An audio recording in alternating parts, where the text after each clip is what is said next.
Bismillahirrahmanirrahim. Assalamualaikum warahmatullahi wabarakatuh. Kembali lagi bersama saya Deriana Rahayu di channel Maksar TV yang selalu memberikan informasi dan edukasi. Kali ini saya akan membahas tentang pertanyaan-pertanyaan dari sahabat Maksar TV tentang asal-usul berdirinya KOP kami. Dan alhamdulillah saya ditemani dengan Bang Akbar. Beliau ini adalah salah satu pendiri KOP kami. Oke, untuk lebih jelasnya, mari kita tanyakan langsung kepada beliau. Gimana Bang Akbar? Sehat? Ya. Coba Bang Akbar jelaskan kepada sahabat-sahabat Maksar TV tentang berdirinya KOP kami ini. Terima kasih kepada Kang Dery, juga kepada seluruh sahabat Maksar TV, manapun untuk semua berada. Semoga senantiasa diberikan keselamatan oleh Allah. Assalamualaikum warahmatullahi wabarakatuh. Tentu di sini saya akan coba mengulas perjalanan sejarah perjuangan yang luar biasa tentunya bagi mereka semua yang menjadi pelaksana dalam perjuangan itu. Berbicara tentang KOP kami itu tidak lepas dengan latar belakang UMKM. Kenapa saya bilang latar belakang UMKM? Jadi tepatnya pada tahun 2015, di pertengahan 2015 pada waktu itu sempat sedang membumingnya atau mendunianya batu akik pada waktu itu ya. Itu ramai 2014-2015 batu akik sangat digandrungi di Indonesia ini. Sebelum lahirnya KOP kami, kita juga hanyut dalam hebohnya batu akik, sehingga kita semua di sini itu membuat sebuah wadah usaha, yaitu namanya kalau tidak salah Watu Aji Ratu Pakidulan. Nah, dari Watu Aji Ratu Pakidulan inilah kita berkenalan dengan banyak pegiat-pegiat batu akik, kemudian kolektor-kolektor. Nah, di samping itu kita juga bertemu dengan para pengusaha-pengusaha, para UMKM yang ada di Kabupaten Sukabumi khususnya. Alhamdulillah, lama kelamaan seiring berjalannya waktu, ditambah juga terus dibina oleh kita punya guru, yaitu Abi Maulana Nur Ahmad Al-Bantani. Beliau senantiasa selalu membina kami setiap malam. Itu rutin, kita selalu mengadakan kajian, mengadakan ngobrol-ngobrol yang edukatif, ngobrol yang membahas seputar ekonomi, politik dan lain sebagainya. Hingga akhirnya terbesitlah dalam pikiran kami itu membentuk sebuah wadah usaha yang berbadan hukum yang diakui pemerintah sesuai undang-undang yang ada di negeri ini. Latar belakang mendirikan KOP kami itu ya tadi, kami ini ingin mengayomi menjadi pembina para UMKM. Nah, alhamdulillah pada tanggal 19 November kalau tidak salah, setelah lama dibina oleh guru kita, akhirnya pada malam hari itu, saya ingat sebelum tanggal 19 pada waktu itu kita bersepakat. Awalnya itu bukan KOP kami namanya. Apa tuh Kang? Awalnya bukan KOP kami, karena kami ini dalam bagian dari keluarga besar Kaum Serikat Islam, khususnya kader-kader militan, kader-kader muda ini bergabung dengan underbow dari Kaum Serikat Islam, yaitu Laskar Kaum Serikat Islam. Nah, awalnya kita mau beri nama Koperasi Laskar Kaum Serikat Islam. Bukan awalnya. Awalnya kita mau beri nama Kopelaksi dengan singkatan Kopelaksi, Koperasi Laskar Kaum Serikat Islam. Namun guru kita berpesan, sepertinya terlalu naif kalau hanya mengedepankan satu golongan. Nah, akhirnya kita pikir lagi, kita pikir matang-matang, akhirnya timbul inisiatif, saran dari guru kita, Abi, bagaimana namanya kalau misalkan agar tersentuh seluruh umat muslim, maka dari itu diberi nama lah Kaum Muslimin Indonesia. Nah, maka ditetapkanlah oleh seluruh pendirinya itu Koperasi Kaum Muslimin Indonesia. Nah, tepat pada tanggal 19 November tahun 2015 kami datang ke notaris di Sukaraja, namanya kalau tidak salah Ibu Berta Lawalata di Sukaraja, Kabupaten Sukabumi, hasil arahan dari Dinas Koperasi, Industri dan Perdagangan Kabupaten Sukabumi, Diskoperindak Kabupaten Sukabumi mengarahkan untuk kami menemui Ibu Berta Lawalata. Akhirnya pada tanggal 23 November badan hukum itu keluar. Dan akhirnya kita sah menjadi sebuah badan hukum yang memiliki kekuatan hukum tetap. Disitulah kita mulai membangun jaringan. Nah, disitulah berarti beberapa tahun yang lalu ya, 19 November 2015 kami didirikan. Hampir mau 6 tahun ya berarti ya Kak? Ya, sudah hampir 6 tahun, luar biasa. Luar biasa, alhamdulillah. Nah, kemudian setelah badan hukum itu keluar, pada awal-awal 2016 bertepatan dengan waktu itu mau booming-boomingnya aksi bela Islam. Sebelum kita ikut berpartisipasi dalam gerakan itu, kita mulai membangun jaringan khususnya di pantai selatan ini, di Kabupaten Sukabumi terutama. Kita mulai membangun network, membangun jaringan, mengumpulkan seluruh UMKM. Jadi banyak, kita sudah mulai bisa mendata. Banyak juga anggota-anggota kami yang majemuk ya. Ada yang nelayan, ada juga pedagang di pasar, banyak. Kemudian ada juga tukang ojek, juga pedagang-pedagang kelontongan dan lain sebagainya, tukang pom bensin mini, banyak pokoknya di Sukabumi ini UMKM binaan KOP kami yang luar biasa.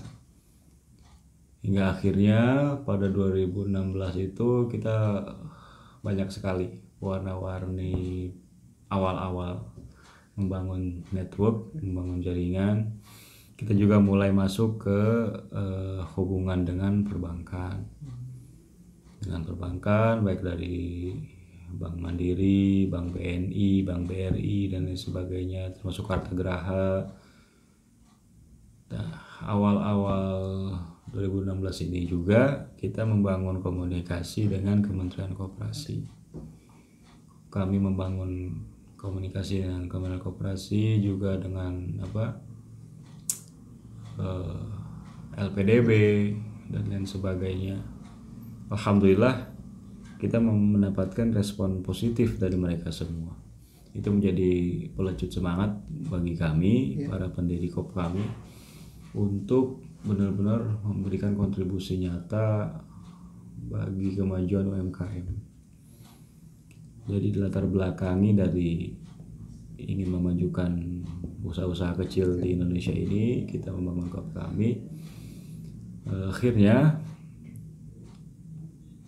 RAT pertama dilaksanakan, kalau tidak salah itu terpilihlah dari sekian orang pendiri, kalau tidak salah itu 50 orang kalau tidak salah pendiri KOP kami itu. Nah, dalam musyawarah itu terpilihlah saudara Herman Sugara sebagai ketua Dewan Pengurus. Kemudian ada saudara Raffi Prima Bahari terpilih sebagai sekretaris. Juga ada Umi Ratu Zuraida Dini Nurhayati sebagai bendahara.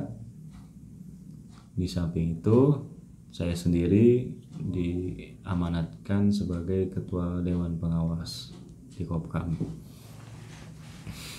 Selain itu ada wakil-wakil ketua. Yang pertama wakil ketua 1 bidang pembinaan UMKM. Kemudian UMKM yaitu Bapak Jajang Solihin. Jajang Solihin.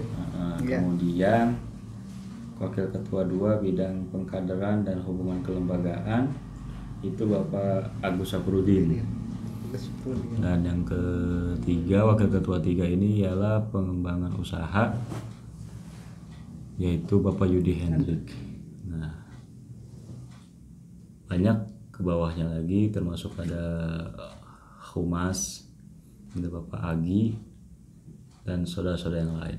Jadi intinya pendiri Kopkam itu ada 50 orang.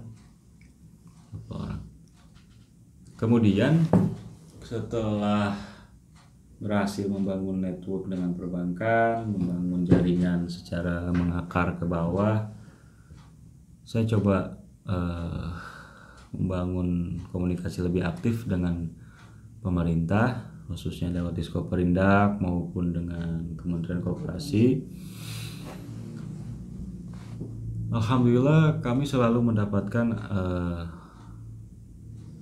dampingan dari Diskoperindak, walaupun pada waktu itu masih dibilang jarang sekali koperasi yang langsung mendapatkan pembinaan seperti itu.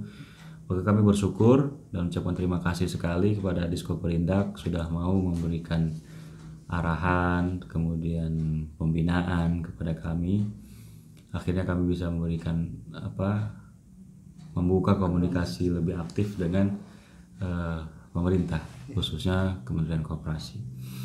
Hingga kalau tidak salah pada waktu itu perwakilan dari Diskoperindak menemani kami beraudiensi dengan Deputi Pembiayaan kalau tidak salah, itu di Jakarta di kantor Kemenkop, membahas tentang program KUR.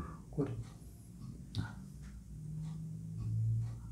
masuk ke program KUR itu tepatnya di 2017, tapi sebelum itu kami juga mulai melakukan pembinaan lapangan baik ke pedagang-pedagang di pasar, kemudian tukang ojek, kemudian para nelayan, walaupun tidak menyeluruh.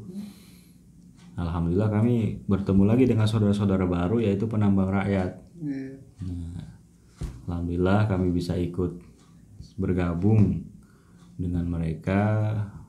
Bagaimana sih dunia pertambangan rakyat itu? Alhamdulillah kita sedikit-sedikit tahu. Dengan kekuatan jaringan massa ini, kami tumbuh menjadi sebuah koperasi yang benar-benar bertujuan untuk menciptakan kemanfaatan untuk para UMKM dan orang-orang yang membutuhkan lainnya. Masuk ke 2017, masuk ke tahun 2017 kita mulai kembali lebih intens membangun komunikasi dengan Kementerian Koperasi, kemudian dengan Diskoperindak, juga dengan perbankan. Kenapa kami membangun hubungan komunikasi lebih aktif? Karena waktu itu Kemenkop mengarahkan kami untuk bisa mengakses program KUR. Karena mereka juga melihat mungkin potensi anggota KOP kami luar biasa besar. Akhirnya kami diarahkan untuk berhubungan baik dengan bank-bank penyalur program KUR tersebut. Mulai dari BNI, Mandiri, BRI, kemudian ada Arta Graha, kami diarahkan juga ke sana. Namun tetap program KUR ini kalau saya bilang program yang baik, program yang sangat bermanfaat apabila tersalurkannya juga tepat gitu. Namun disayangkan, saya menyayangkan betul, dari atasnya baik, ke bawahnya itu. Di atasnya baik, penyaluran KUR ini di atas baik, begitu indah, penyampaian para petinggi-petinggi di atas. Namun tetap ya mungkin kami juga tidak terlalu menyalahkan mereka. Nah, namun ini bisa menjadi catatan juga bagi para penyelenggara bahwa terkadang menjadi sebuah masalah itu ketika sudah masuk ke ranah bawah. Iya. Itu terkadang yang membuat kesimpang siuran program, karena orang-orang yang di bawahnya terkadang yaitu Salah persepsi ya, berbanyakan. ada yang tidak amanah, ada yang acuh tak acuh, sehingga ya seperti itu. Fakta di lapangan yang kami alami langsung pada waktu tahun 2017, kami mulai mengumpulkan data-data anggota yang benar-benar berminat mengajukan dana KUR. Pada waktu itu hampir tercatat 400 lebih untuk awalan ini sebagai pilot project atas program KUR tersebut. Binaan kami sudah cukup bersemangat dengan program tersebut, dengan mengumpulkan data-data mereka, kemudian perizinan usaha mereka udah buat sedemikian rupa. Persyaratan yang sudah mereka coba kumpulkan. Akhirnya kami kumpulkan di database KOP kami itu yang awalan ini luar biasa. Alhamdulillahnya pada waktu itu kami bisa berhubungan baik dengan BNI Sukabumi. Nah, dari situlah BNI Sukabumi menerima kami juga dengan baik. Penyaluran KUR kita bahas bersama di kantor BNI. Sering saya bolak-balik ke kantor BNI di kota Sukabumi itu, karena cabangnya di sana untuk Sukabumi. Pertama-tama berjalan baik. Ada beberapa anggota yang sudah dicairkan, hanya dengan jaminan kami sebagai penjaminnya. KOP kami yang menjamin. Tidak ada jaminan pada waktu anggota kami penjaminnya. Dan itu sudah mulai berjalan. Beberapa puluh orang. Namun ketika kepala cabang Bank BNI Kabupaten Sukabumi Raya ini dipindah tugaskan, hadir kepala baru, itu jadi berubah lagi tuh. Yang tadinya sudah chemistry-nya udah dapet, kemudian hubungannya sudah benar-benar baik dan sudah tersalurkan program-program KUR tersebut kepada binaan kami. Ketika datang pimpinan mereka yang baru, itu seperti dirubah gitu. Aturannya. Aturan dirubah dan sebagainya. Akhirnya banyak anggota kami yang belum dapat akhirnya tidak jadi mendapatkan program tersebut, karena itu tadi ada perubahan-perubahan sebenarnya yang memberatkan para calon peminjam. Kebanyakan yang menjadi berat itu adalah di agunan. Padahal sebelumnya kita sudah bersepakat bahwa jaminannya adalah KOP kami. Kenapa kami berani menjadi penjamin mereka? Karena kami memiliki sumber pendanaan yang jelas, memiliki kekuatan jaringan keuangan baik di dalam negeri maupun luar negeri. Nah, disitulah kami berani menjaminkan para binaan kami agar diberikan program KUR. Kalau misalkan ada anggota kami yang tidak baik, nah silakan kami sebagai jaminannya. Saya udah sering jelaskan seperti itu.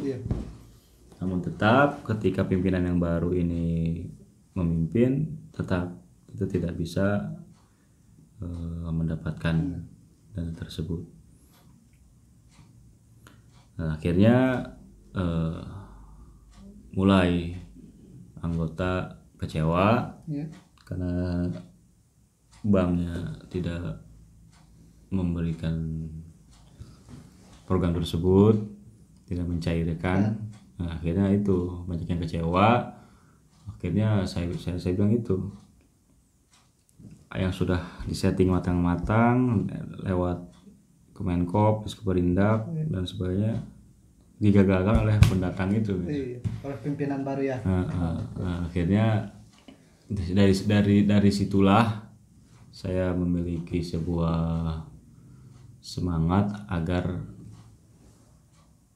mengurus potensi keuangan kita sendiri, agar kiranya ketika potensi keuangan KOP kami ini bisa sudah bisa masuk ke rekening KOP kami di Indonesia, agar kita sendiri yang bisa menyalurkan langsung kepada binaan.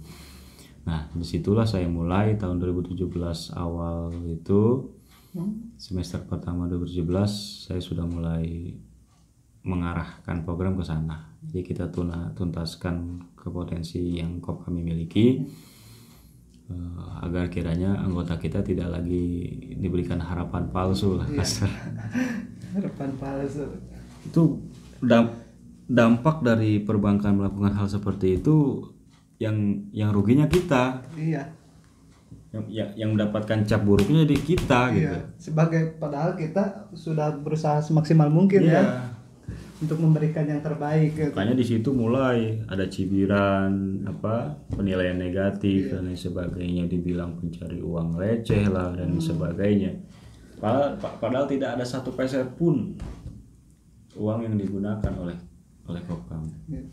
Itu benar-benar murni, karena dalam peraturan perkoperasian itu ada yang disebut simpanan pokok dan simpanan wajib.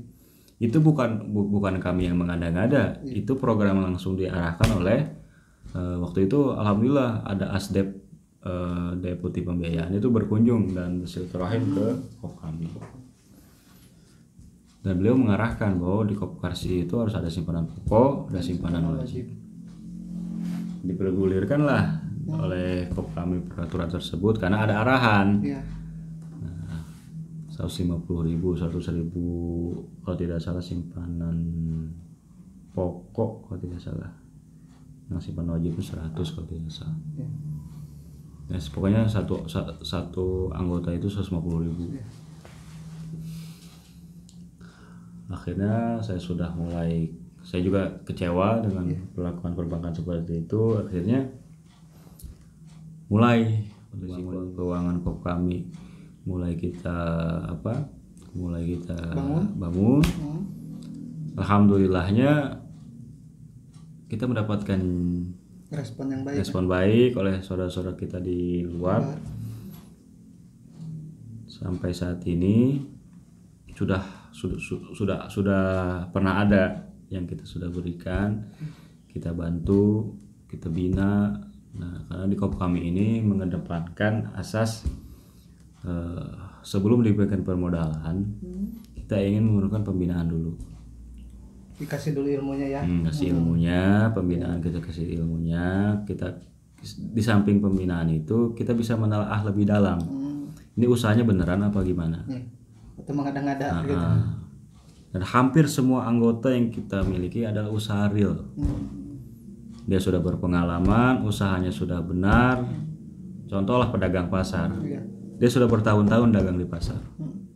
Ada yang tukang sembako, ada yang tukang bumbu-bumbu dapur dan lain sebagainya, contoh-contoh kecil seperti itu. Dan pinjaman mereka pun tidak besar, sekitar 5 juta, 10 juta. Paling besar itu 10 juta. Dan apabila diberikan sebuah kepercayaan, saya rasa itu bisa berkembang. Asal kita konsisten membina, mengarahkan, memberikan permodalan, memberikan perlindungan usaha dan kepastian pasar. Inilah yang akan kami berikan kepada anggota kami.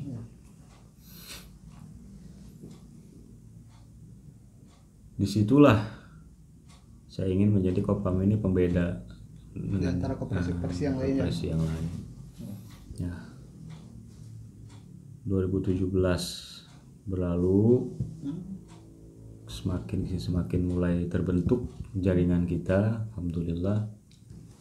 2018, nah di sini asam manisnya perjuangan tuh luar biasa. Dari 2018 mungkin dari sebelumnya juga sudah merasakan seperti itu ya Kang? Ya, Iya. sebelum 2018 juga ini yang paling menarik itu adalah nama. Oh ya, saya lupa.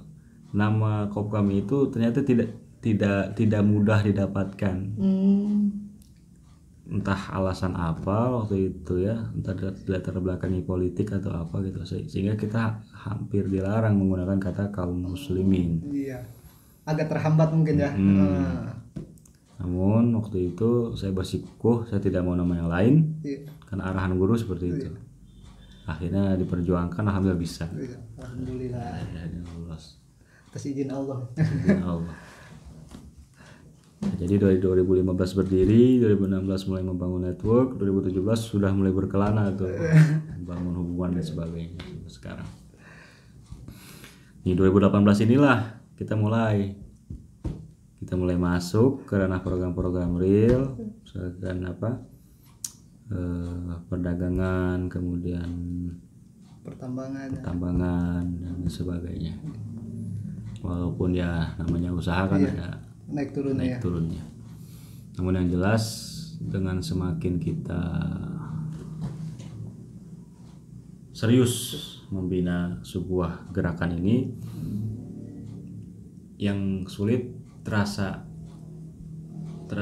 apa ya, misalnya terasa berarti dijalani dengan ikhlas, itu pasti akhirnya akan menemukan jalan keluar yang baik. Yang saya alami seperti itu selama membangun Kopkami ini. Maka dari itu saya berpesan kepada seluruh stakeholder yang ada di dalamnya itu, coba saudara telaah lebih dalam, saudara fahami sebagaimana kami memahami Kopkami. Kopkami ini didirikan itu bukan dengan hal gampang, itu mau berkorban total kita. Korban tenaga, korban harta, korban pemikiran, korban waktu dan lain sebagainya. Dan itu tidak bisa dibeli dengan uang. Itu tidak bisa dihargakan dengan nominal. Oleh karena itu, masuklah secara lebih dalam, fahami Kopkami seperti apa, baru akan kita rasakan rasanya memiliki seperti apa gitu. Nah, 2018 ini menarik. Gimana nih Kang? 2018 ini 2018 menarik. Kita semakin intens membangun hubungan keluar, dan alhamdulillah pada pertengahan 2018 saya ditugaskan oleh oleh guru, oleh seluruh stakeholder Kopkami. Saya berangkat ke Dubai. Berangkat ke Dubai. 2018 saya berangkat ke Dubai. Ya, di sana saya membuka jaringan lebih jauh, lebih banyak, lebih luas. Termasuk saya bertemu dengan beberapa teman-teman saya di Dubai. Ada salah satunya yaitu Syekh Faisal Al-Hira. Beliau sahabat saya, beliau merupakan salah satu orang inilah ya di Dubai. Dia memberikan respon positif karena kebanyakan di sana tuh lebih cenderung kepada society program, yaitu program-program sosial gitu ya. Alhamdulillah kita berhubungan baik dengan mereka semua, dan mereka juga sangat antusias untuk membantu kita mensukseskan program yang kita miliki.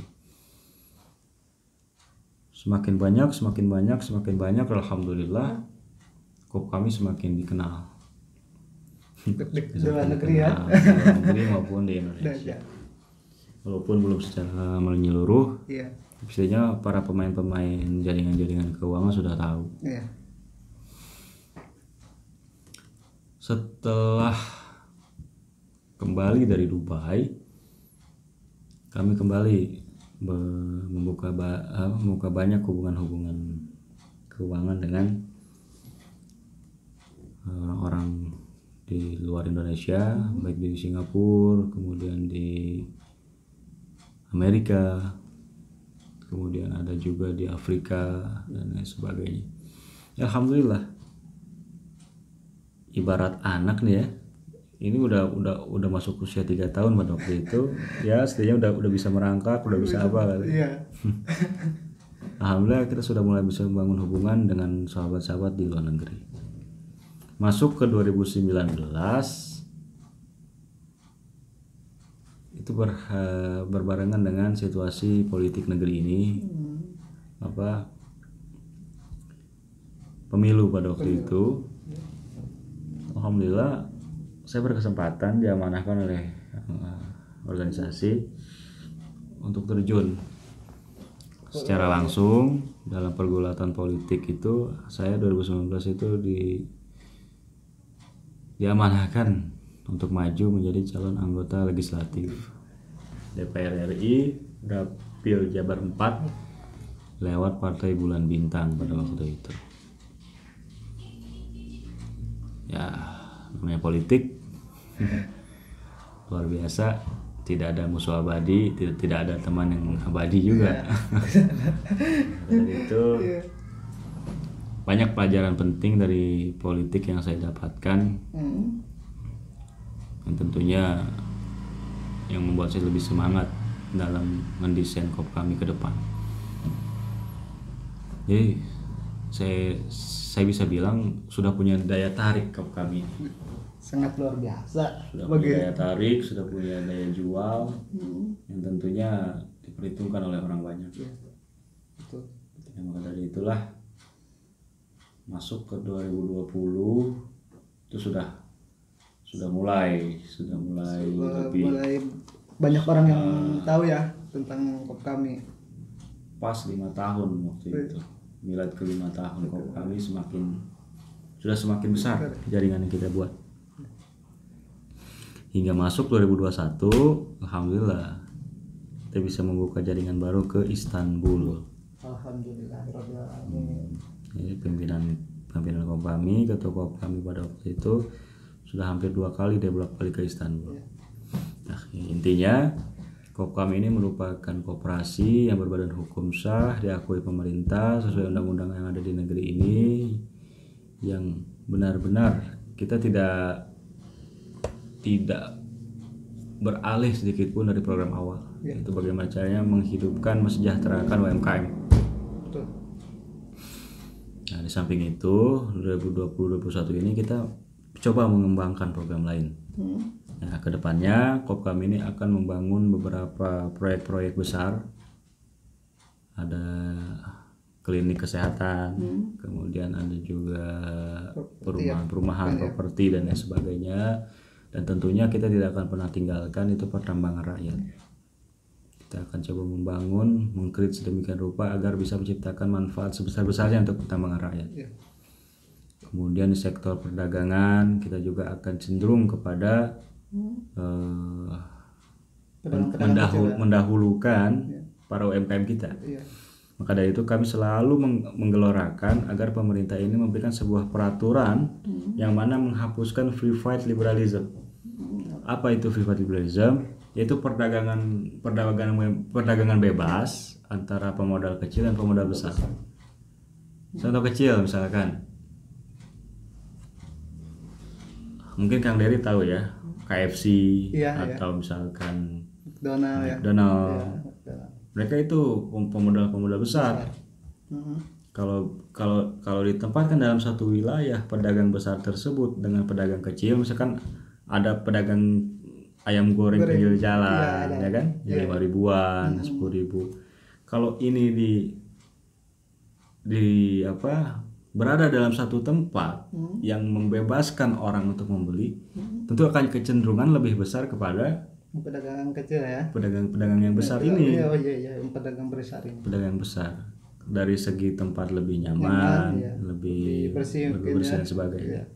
Tentu kalau lama-lama ini dibiarkan, yang ini akan mati. Nah, maka dari itu kami kedepannya ingin menciptakan sebuah zona khusus untuk para UMKM. Jadi para pemodal besar tidak boleh masuk di situ. Nah, itu salah satu yang akan kita perjuangkan terus.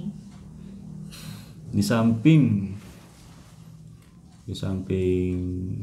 properti, klinik kesehatan, kemudian pertambangan, kemudian perdagangan, Kita juga akan membantu rekan-rekan semua yang kira-kiranya membutuhkan pembiayaan dalam proyek-proyek lainnya. Iya. Kita coba akan bisa sambungkan ke relasi-relasi kita di luar negeri. Tentunya dari sedemikian rupa perjalanan perjuangan ini luar biasa. Sangat luar biasa buat saya. Asam manis perjuangan itu luar biasa. Dan itu tidak pernah bisa dibayar dengan apapun. Iya. Tuh. Itu akan selalu melekat dalam kenangan manis para pelaksananya. Tentunya satu yang menjadi prinsip para pelaksana KOP kami ini, itu kami hanya semata-mata mengejar keridhaan Allah. Subhanallah. Karena tidak ada lain, harapan terbesar adalah mendapatkan ridhonya Allah. Iya, betul. Maka kepahitan apapun yang akan kita hadapi ke depan demi mewujudkan cita-cita yang mulia ini akan kita terus lanjutkan. Iya. Maka dari itu saya pesankan kepada seluruh anggota KOP kami dimanapun antum semua berada, Ya. mari kita pelajari lebih dalam lagi apa itu KOP kami, Ya. mau kemana kita, dan apa yang menjadi target kita. Kita harus paham luar kepala dan lebih mendalam agar mendapatkan output rasa memiliki yang benar-benar gitu. Iya. Sehingga kita bisa tahu kemana kita mau melangkah. Itulah kiranya sedikit sejarah yang bisa saya sampaikan pada kesempatan kali ini. Intinya saya berterima kasih kepada Kang Dery, kepada sahabat Maksar semua telah mengulas sedikit kenangan manis Iya, selalu ya. perjuangan Iya. KOP kami. Kopan. Oke. Dan tentunya saya berharap seluruh program-program KOP kami bisa segera terrealisasi dengan Amin, amin. maksimal agar bisa segera menciptakan kemaslahatan untuk umat dan bangsa Indonesia ini. Amin ya Allah ya Rabbal alamin. Itulah kiranya bisa saya sampaikan. Assalamualaikum warahmatullahi wabarakatuh. Waalaikumsalam warahmatullahi wabarakatuh. Oke. Terima kasih kepada Bang Akbar atas penjelasannya. Mungkin sudah cukup jelas untuk sahabat Maksar tentang penjelasan asal usul KOP kami ini. Terdirinya KOP kami ini mengenai tema kali ini, dan tak bosan saya mengingatkan kepada sahabat Maksar TV dimanapun kalian berada untuk dukung terus channel Maksar TV dengan cara subscribe, like, komen, dan share. Jangan lupa juga aktifkan notifikasinya dengan cara menekan lonceng di sebelah kanan saya. Nih, sebelah kanan saya, agar kalian tidak ketinggalan video terupdate dari kami. Saya Deriana Rahayu beserta Bang Akbar pamit undur diri. Billahi fisabilillah. Wassalamualaikum warahmatullahi wabarakatuh. Waalaikumsalam. Terima kasih.